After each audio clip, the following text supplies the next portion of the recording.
guys, welcome back. Today we're going to chit chat a little bit while I do my braid down to go to bed, while also I'll reveal to you guys something that I have finally committed to. So let's get right straight to it. Okay, so I'm going to talk to you guys while I'm doing all of this. Try to multitask here a little bit. All right. We did get a little bit of the effects from Hurricane ISAIAS. So it did leave us without power for about, I want to say like 15 hours. So it was a bit of a rough day. So we spent most of the day outdoors, and by the time we got back home, our power was back up and running. So that was good because my kids were going crazy.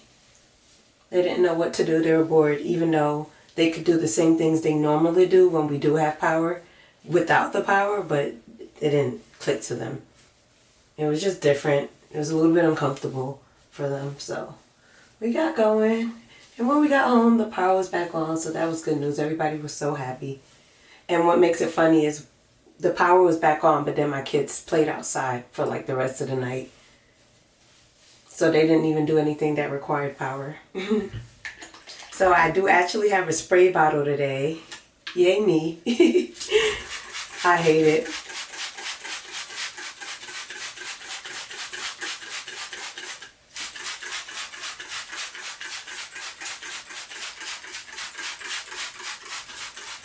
Alright, and I'm going to do the braid down.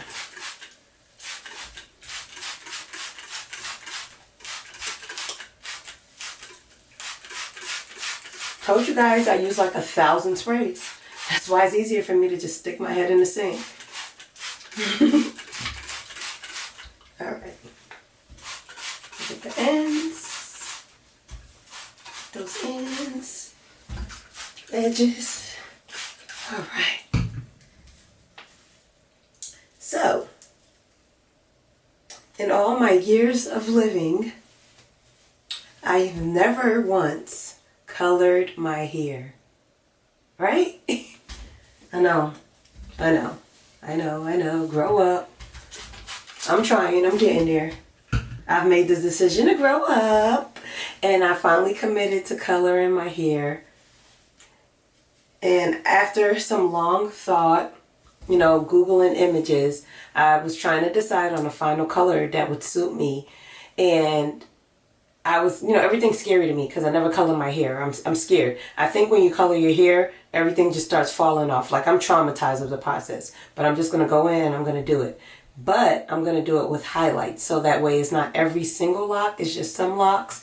Just to start off lightly because it is my first time. And I do have a little bit of worry and a little bit of doubt. But I'm going to go ahead and still go through with the process. Because at the end of the day, it is just hair. And it does grow back, so it's no big deal. So I did make the decision to go with highlights, and I'm going to go with the color Honey Blonde. Yes! I'm so excited. So I'm going to do that this month, probably next week. I'll keep you guys updated on a date. But I'm thinking about next week, as I'm still sitting here putting water in my hair, because it's just not wet enough for me. It felt a little bit drier than usual. So yeah, I am going to get that done next week. There's a lady that's going to do it for me. And I'm going to do Honey Blonde highlights. So I'm excited about seeing what that is going to look like. And I'm going to drop some of my color inspiration pictures down here. So you can see kind of what I'm going for. But yeah, I'm going to do it. I'm going to do it. I'm going to do it.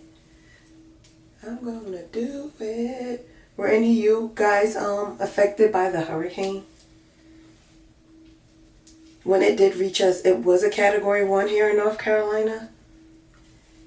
And it was, oh my God, it was so much wind. I had such a hard time sleeping last night. I didn't go to bed till like after 3 in the morning. It was so much noise.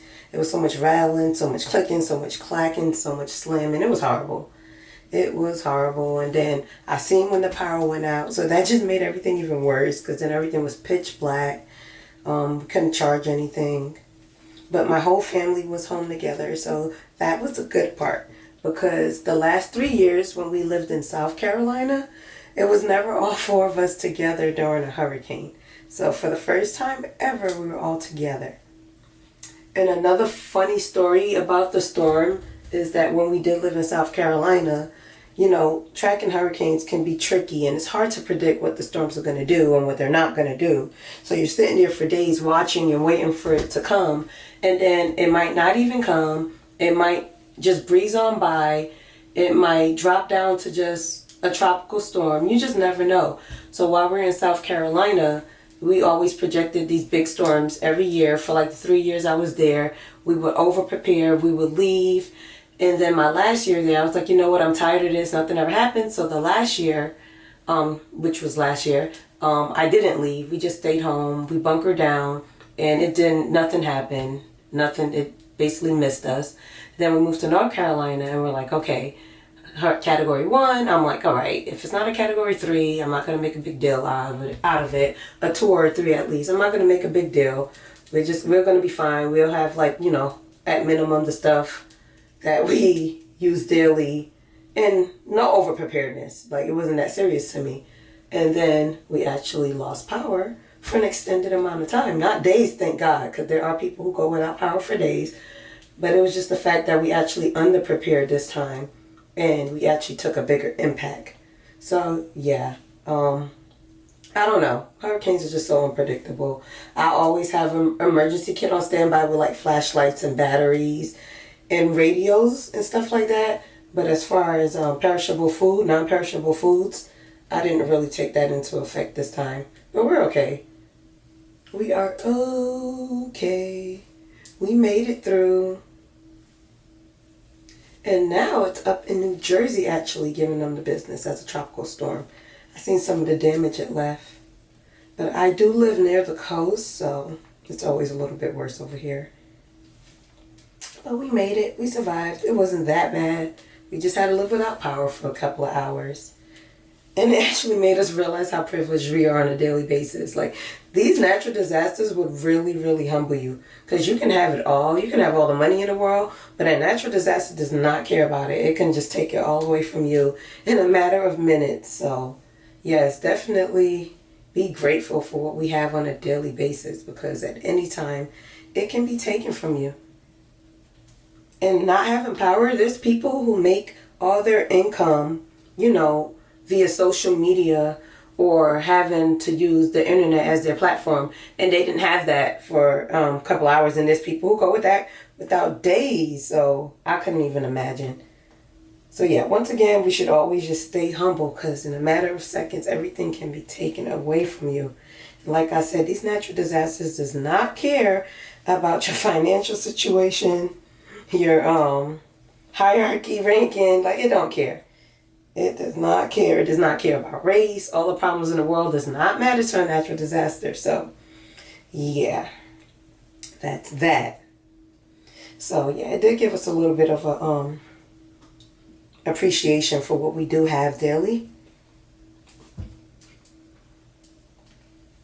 All right, I'm going to go doing the ends here.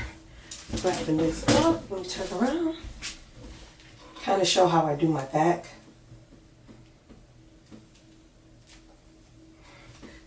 Like I said, it's never really neat. It's just more so just getting the braids in there the best way I can, because the thicker they get, the harder it gets to grasp, the harder it gets to get the ends to stay together. It's just a process, all right? So stay with me here.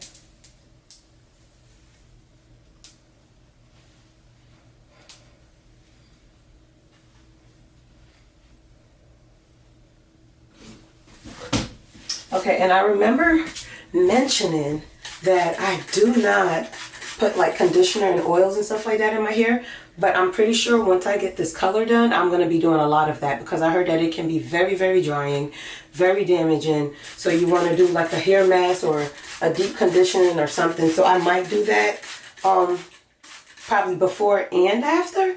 I'm not sure. I'm just a little scared, so I might be a little bit extra during the process. So yeah, I'm definitely probably going to do a deep condition before and after with the heat and the dryer and the cap, just to make sure my hair is a little bit protected and a little bit strengthened before the process, and most definitely after the process. After the process, I might actually also use some oils, because yeah, like I said, it's drying, so it's a little bit scary. So I will be using conditioners and oils once I get the color, probably for the first few months or weeks. I don't know if you guys colored your hair before and you have any advice on that process. Drop it down below in the comments so I can follow that, because I'm new to all of this. I have never colored before, so please keep me in the loop. I'll be reading it because I want to know, and you know, I Google, but nothing beats personal results. So I would rather hear from people that actually did it, that I personally know, and I would trust that better than just a few Google searches, because everybody's different. Every hair texture is different. So please let me know, let me know. And that's that for that. As always, if you didn't, please like, subscribe, comment down below. And as always, thank you guys for joining me. Love you guys. Bye.